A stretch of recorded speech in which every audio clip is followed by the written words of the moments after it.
오늘 말씀은 여호수아 1장 1절에서 9절입니다. 여호와의 종 모세가 죽은 후에 여호와께서 모세의 수종자 눈의 아들 여호수아에게 말씀하여 이르시되 내 종 모세가 죽었으니 이제 너는 이 모든 백성과 더불어 일어나 이 요단을 건너 내가 그들 곧 이스라엘 자손에게 주는 그 땅으로 가라. 내가 모세에게 말한 바와 같이 너희 발바닥으로 밟는 곳은 모두 내가 너희에게 주었노니 곧 광야와 이 레바논에서부터 큰 강 곧 유브라데 강까지 해쪽 속의 온 땅과 또 해지는 쪽 대해까지 너희의 영토가 되리라. 내 평생에 너를 능히 대적할 자가 없으리니 내가 모세와 함께 있었던 것 같이 너와 함께 있을 것임이니라. 내가 너를 떠나지 아니하며 버리지 아니하리니 강하고 담대하라. 너는 내가 그들의 조상에게 맹세하여 그들에게 주리라 한 땅을 이 백성에게 차지하게 하리라.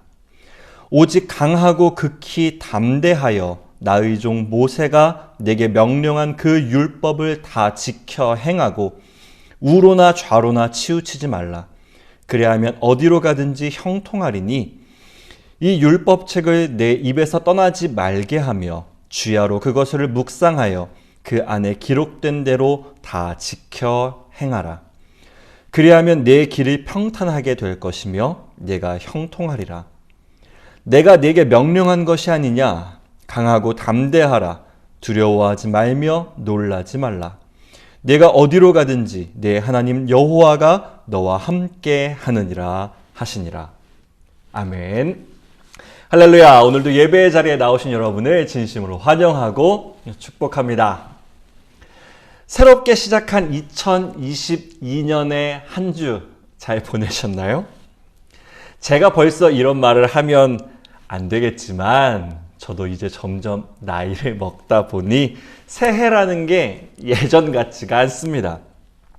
지금보다 더 어릴 때만 해도 더 어릴 때는 새해 하면 막 가슴 벅차고 저는 정말로 새로운 시간으로 들어가는 것 같기도 했습니다. 마시는 공기도 신선해. 이거 새 거 같아. 새해 공기야 라는 게 느껴졌었는데 이제는 그냥 저냥 합니다. 새로운 달력을 꺼냈다는 것 외에는 특별히 다를 바 없는 것 같은 요즘일 수도 있겠지만 그래도 여러분 새 날이 밝았습니다. 새해로 맞는 새 날이 아니라 하나님께 나와 예배드리는 새 날입니다. 이 날, 이 새로운 날, 새로운 몸과 마음으로 주 앞에 나와 예배드리는 여러분 모두를 진심으로 환영하며 축복합니다. 지난해를 되돌아봤습니다. 어떤 사역들을 했나, 어떤 말씀들을 전했나, 내년을 또 준비하기 위해서요. 되돌아보니 제 설교가 대부분 시리즈로 전했더라고요. 시리즈 설교를 많이 했더라고요. 이제는 저만의 특징이 된 것 같아서 뭔가 뿌듯하기도 하고 하나하나 이루어가는 것 같기도 합니다. 그래서 올해도 시리즈 설교로 말씀을 전하려 합니다. 그 첫 시작은 여호수아서입니다. 많고 많은 성경 본문과 주제 중에 왜 여호수아서인가요? 라고 물으신다면 저도 잘 모르겠습니다. 지난 연말부터 하나님께서 자꾸 그런 마음을 주셔서 그렇게 순종하며 준비한 말씀입니다. 사실 2019년 처음 부임하면서 첫 특별 새벽 기도회로 나눴던 말씀이 또 여호수아서이기도 하고요. 올해 다시 한번 여호수아 말씀으로 한 해를 시작하면서 약속하신 가나안 땅에 들어가듯 우리 삶 속 믿음의 땅으로 들어가는 시간 되기를 소망합니다. 수많은 전쟁 중에도 오직 말씀으로 승리했던 여호수아와 백성들처럼 우리 소명교회도 오직 말씀으로 세상 가운데 승리하기를 바랍니다. 그런 인생 되길 축복하면서 오늘 하나님의 이름으로 라는 제목으로 말씀 증거하겠습니다. 여호수아서는 사뭇 진지하고 무거운 분위기로 그 이야기를 시작합니다. 여호와의 종 모세가 죽은 후에 라면서 말이죠. 좀 머나먼 이야기부터 해야 될 것 같습니다. 아브라함의 아들 이삭, 이삭의 아들 야곱, 야곱의 아들 요셉. 요셉과 그 후손들이 애굽에 거주한 지, 정착하고 살아간 지 430년이라는 세월이 흘렀습니다. 위대한 총리 요셉을 알지 못하는 왕들이 나라를 다스리게 되면서 이 백성들은 사실상 종살이, 노예살이를 하게 되죠. 큰 고난에 빠지게 된 겁니다. 그때 하나님의 종 모세가 태어납니다. 그는 왕궁에서 40년, 광야에서 40년이라는 시간 동안 준비되고 마침내 백성을 이끌어 출애굽하게 되었습니다. 그런데 탈출의 기쁨, 그 자유의 기쁨도 잠시 백성들은 약속의 땅을 코앞에 두고 하나님의 진노를 삽니다. 정탐꾼들의 비관적인 소식을 듣고 하나님을 원망해버린 것이죠. 그것은 돌이킬 수 없는 결과를 낳았습니다.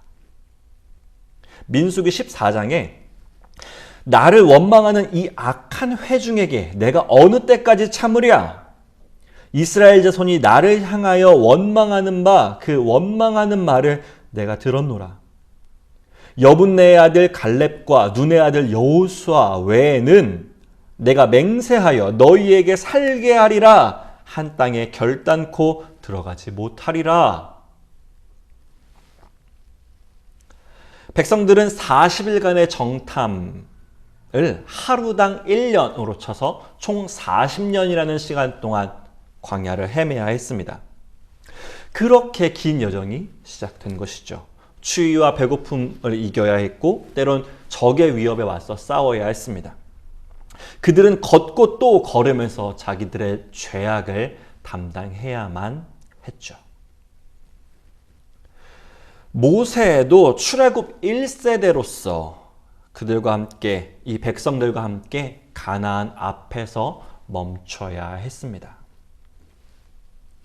오랜 광야 생활에 지친 백성들은 다시 한번 물이 없다면서 투정을 부립니다. 모세와 아론은 회막 앞에 엎드려 하나님께 응답받고 반석 위에서 물을 내지만 하나님은 이 사건을 두고 다시 한번 크게 진노하십니다. 민수기 20장에 여호와께서 모세와 아론에게 이르시되 너희가 나를 믿지 아니하고 이스라엘 자손의 목전에서 내 거룩함을 나타내지 아니한 고로 너희는 이 회중을 내가 그들에게 준 땅으로 인도하여 드리지 못하리라 하시니라. 감히 이 시간들을 영욕의 세월이었다 말해볼 수 있을까요? 이 시간 중에 십계명을 받았고 이 고난을 통해 순종을 또 알게 되었으니까요. 광야의 시간을 모두 마치고 출애굽한 지 40째 해 11째 달 첫날에 모세가 백성들 앞에 섰습니다. 이제 하나님의 때가 되었음을, 때가 찼음을 알게 되어서였을까요? 그는 모압 평지에 서서 백성들을 향해 마지막 고별 설교를 전합니다. 바로 신명기죠. 지난 40년간의 여정을 되돌아보고 백성들을 축복하는 것으로 마지막 말을 마친 모세는 향년 120세의 나이로 하나님의 품에 안기게 됩니다. 그리고 그렇게 여호수아가 시작됩니다. 여호와의 종 모세가 죽은 후에 여호와께서 모세의 수종자 눈의 아들 여호수아에게 말씀하여 이르시되 내 종 모세가 죽었으니 이제 너는 이 모든 백성과 더불어 일어나 이 요단을 건너 내가 그들 곧 이스라엘 자손에게 주는 그 땅으로 가라. 아멘. 이것은 마치 시즌제 드라마를 보는 것 같습니다. 그 긴 이야기, 장황한 이야기를 풀어내기 위해서 시즌 단위로 끊어내는 그런 드라마들 있잖아요. 시즌 1, 천지창조, 시즌 2, 아브라함과 아들들, 시즌 3, 모세와 출애굽, 모세의 출애굽, 그리고 이어지는 시즌 4, 여호수아의 가나안 정복기랄까요? 이 이야기들이 펼쳐지는 수없이 오랜 시간 동안 수없이 많은 일들이 일어났고 수많은 사람들이 죽었습니다. 아담과 하와도, 아브라함과 이삭과 야곱도, 모세도 죽었죠. 하지만 이야기는 끝나지 않았고 여기까지 이어져 왔습니다. 시즌제 드라마, 주인공이 죽었는데 이야기가 이어질 수 있을까요? 하나님의 이야기는 이어졌습니다. 성경의 이야기는 이어졌죠. 어떻게 그럴 수 있었을까요? 주인공은 여전히 살아있기 때문입니다. 성경 속 진짜 주인공, 바로 하나님이십니다. 오늘 말씀 첫 번째, 인간의 역사 중에 역사하시는 하나님을 만나야 하겠습니다. 인간의 역사 중에 역사하시는 하나님이십니다. 인간들의 이야기가 쌓이고 쌓인 것을 우리는 역사, 히스토리라고 합니다. 모세오경은 태초에서부터 이어져 온 그 이스라엘 백성들의 이야기를 담고 있죠. 하지만 우리가 그들의 유구한 역사, 유구한 히스토리 속에서 진짜 읽어내야 하는 것은 하나님의 역사, 하나님의 일하심, work입니다. 때론 분노하사 징계하시고 때론 모든 것을 끌어안아 사랑하시는 그 살아계신 하나님을 보고 볼 수 있고 봐야 하는 것이 성경이기 때문입니다. 이제 지난 이야기들을 뒤로 하고 여호수아서를 시작합니다. 새롭게 시작되는 이 책 속에서 우리는 여호수아의 이야기를 읽게 되겠죠. 그러면서 바라기는 무엇보다 살아 역사하시는 하나님을 만나게 되기를 소망합니다. 모든 이야기가 여호와의 종 모세였고 여호와께서 여호수아에게 말씀하셨으며 나 여호와가 이스라엘 자손에게 주는 그 땅으로 가라 명령하신 이야기이기 때문입니다. 인간의 역사를 넘어 하나님의 역사를 만날 수 있는 우리가 되기를 축복하겠습니다. 계속해서 이번에는 여호수아서의 여호수아를 살펴보겠습니다. 여호수아는 모세의 후계자가 되었습니다. 민수기 27장에 보면 여호와께서 모세에게 이르시되 눈의 아들 여호수아는 그 안에 영이 머무는 자니 너는 데려다가 그에게 안수하고 모세가 여호와께서 자기에게 명령하신 대로 하여 그에게 안수하여 위탁하되 여호와께서 모세에게 명령하신 대로 하였더라. 아멘. 하나님의 명령에 따라서 정식으로 후계자 계승식까지 치룬 여호수아입니다. 그게 이제 정통성이 인정받게 된 거죠. 그가 이 자리에 오기까지는 참 많은 일들이 있었습니다. 그 모든 이야기가 앞서 모세오경에 다 나오진 않지만 특별히 기록하고 있는 두 가지 사건을 살펴봐야 할 것 같습니다. 아말렉 전투와 가나안 정탐입니다. 아마 출애굽기에 나오는 가장 유명한 전쟁이 아닐까 싶은데요. 출애굽 이후에 광야에서 처음으로 맞이한 적, 아말렉과의 싸움입니다. 이스라엘은 당시 유랑 생활을 하고 있던 이 아말렉 족속과 싸우기에는 택도 없는 전력이었습니다. 애당초 이집트에서 빠져나올 때 무장을 하고 나선 게 아니기도 했고요. 모세는 여호수아에게 말합니다. 나는 하나님의 지팡이를 붙잡고 저 산 위에 올라설 테니 너는 우리를 위하여 나가 싸우라. 모세가 팔을 내리면 전쟁에서 지고 싸움에서 지고 아론과 훌의 도움으로 팔을 들면 싸움에서 이겼던 그 전쟁입니다. 당연히 하나님의 이끄심으로 이스라엘이 대승을 거뒀죠. 이 전투가 끝나고 하나님께서 모세에게 이렇게 말씀하십니다. 출애굽기 17장에 여호와께서 모세에게 이르시되 이것을 책에 기록하여 기념하게 하고 여호수아의 귀에 외워 들리라. 내가 아말렉을 없이 하여 천하에서 기억도 못하게 하리라. 아멘. 또 하나의 사건은 가나안 정탐입니다. 이스라엘 백성들은 시내산에서 계명을 받고 드디어 출발합니다. 가나안으로 이제 떠나는 거죠.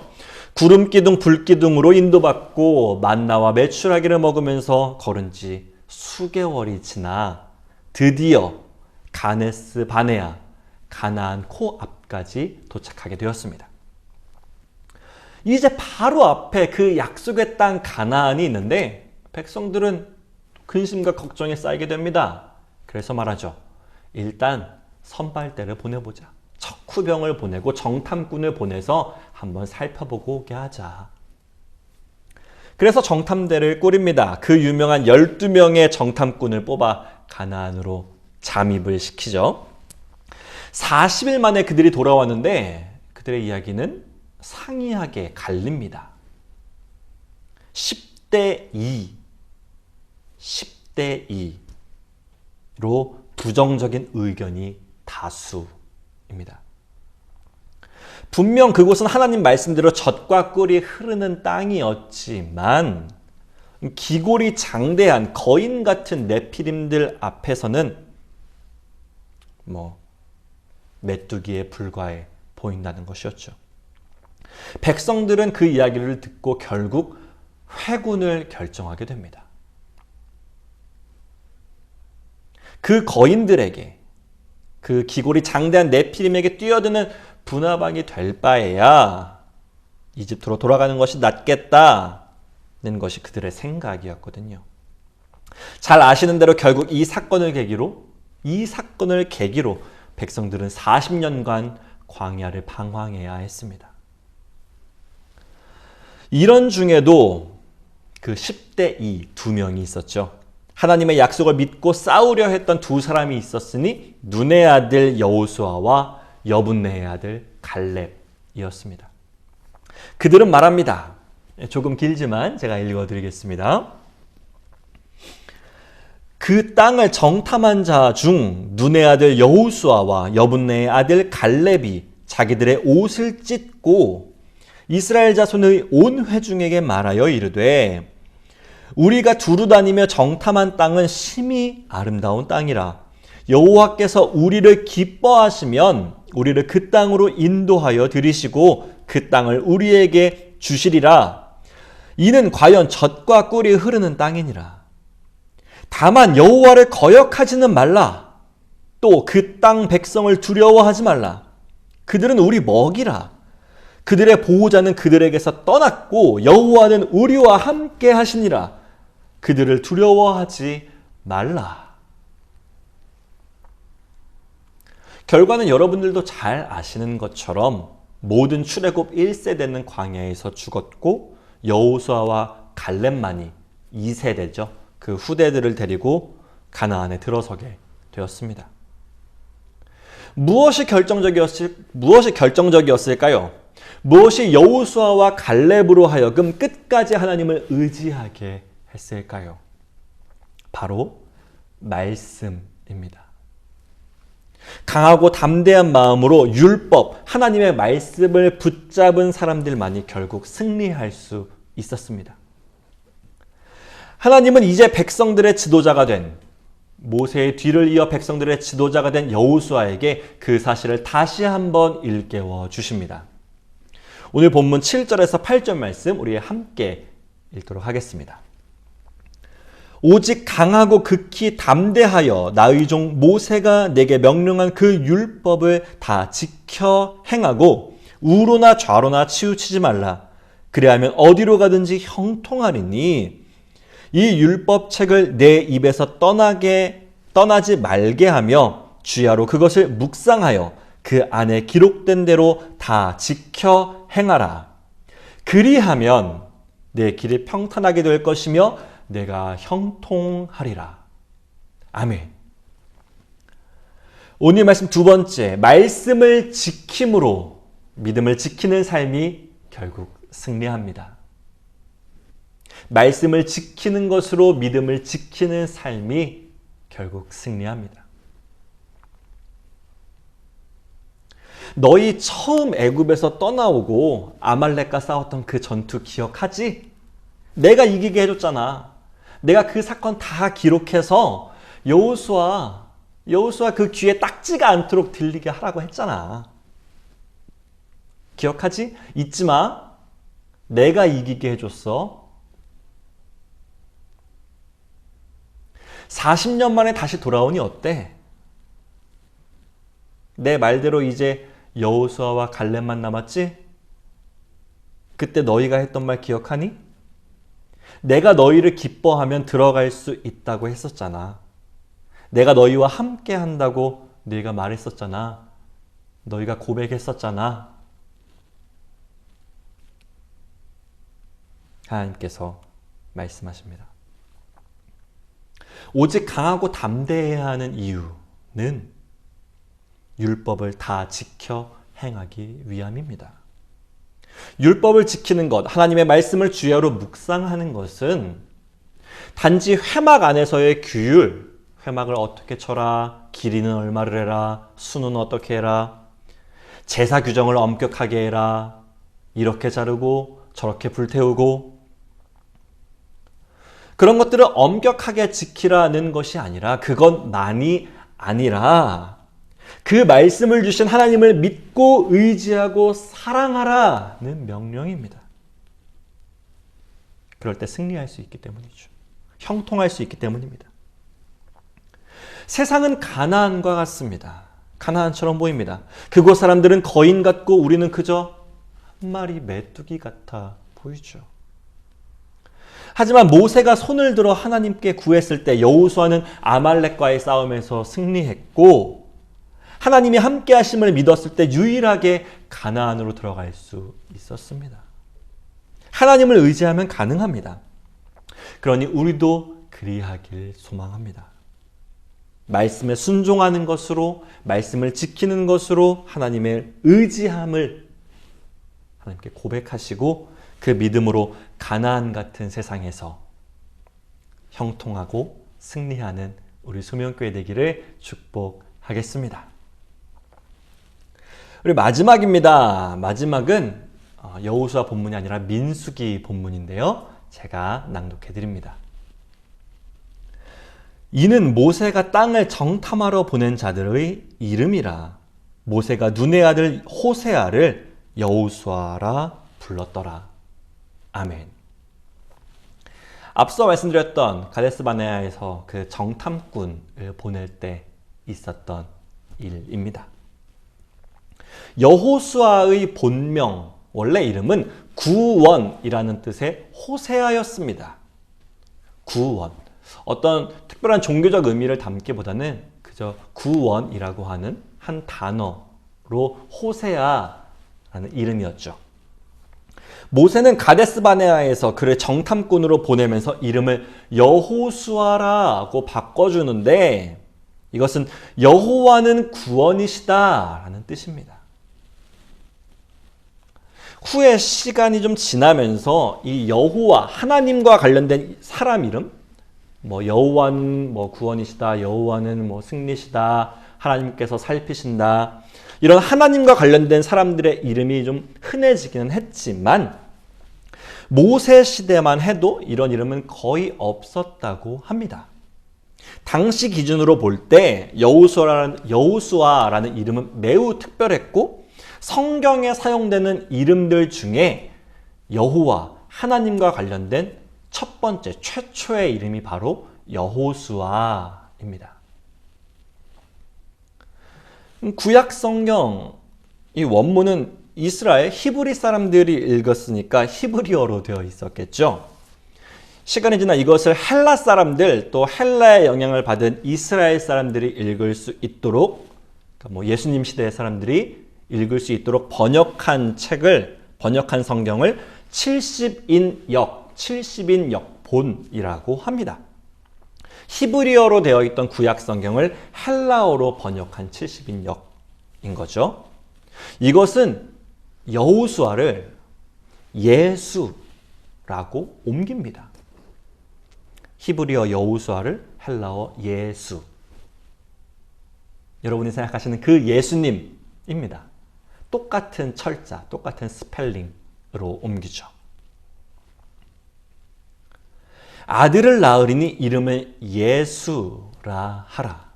이는 그가 자기 백성을 그들의 죄에서 구원할 자이심이라 하니라. 아멘. 그래서 오늘 말씀 세 번째, 하나님의 이름으로, 예수 그리스도의 이름으로 사는 삶이 그 이름으로 구원받습니다. 하나님의 이름, 예수 그리스도의 이름으로 사는 사람이 그 이름으로 구원받습니다.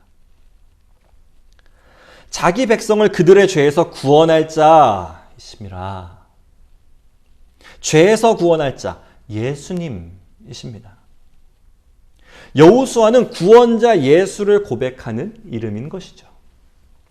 우리의 이름은 어떤지 생각해 봅니다. 누군가 우리를 부르면서 너는 하나님의 사람이구나. 너를 보니 하나님이 살아계신 게 맞구나. 우리는 이런 고백을 들을 수 있을까요? 우리는 이미 그리스도인이라는 이름으로 살고 있습니다. 우리 이름의 뜻은 그리스도를 주로, 그리스도를 구원자로 믿는 사람들입니다.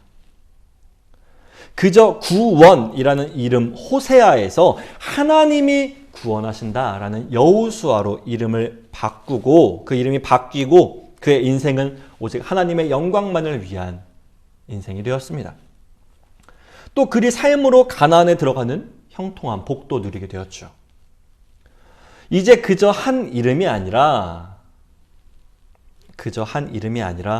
그리스도인이라고 하는 하나님의 이름, 예수 그리스도의 이름으로 살아야 하고 살고 있는 우리에게도 여호수아와 같은 믿음, 그런 인생이 펼쳐지기를 기대하며 소망합니다. 내 이름이 아닌 여호와의 이름으로 여호수아, 내 이름이 아닌 그리스도의 이름으로 그리스도인으로 사는 삶에 하나님의 구원이, 형통이 충만히 임하게 되기를, 그런 우리 소명교회 되기를 진심으로 축복하겠습니다. 말씀 정리하겠습니다. 하나님의 이름으로 오늘 세 가지 말씀 전해드렸습니다. 첫째, 인간의 역사 속에서, 인간의 시간들 속에서 일하시는, 역사하시는 하나님 만나게 되는 2022년 우리가 되기를 소망합니다. 둘째, 강하고 담대한 믿음으로 하나님 말씀 붙잡고 살 때 승리하게 될 줄 믿습니다. 강하고 담대한 믿음으로 나아가는 우리가 되기를 또 축복합니다. 마지막 세 번째, 그리스도인이라는 하나님의 이름으로, 그리스도인이라는 예수 그리스도의 이름을 짊어지고 세상으로 나아갈 때에 가나안 입성의 형통함, 그 여호수아와 백성들이 누렸던 그 승리를 맛보는 저와 여러분 우리 소명교회 되기를 축복하겠습니다. 오늘 말씀 기억하시면서 이번 한 주도 강하고 담대하게 하나님의 이름으로 승리하시는 저와 여러분 우리 소명교회 되기를 축복하겠습니다. 기도하겠습니다.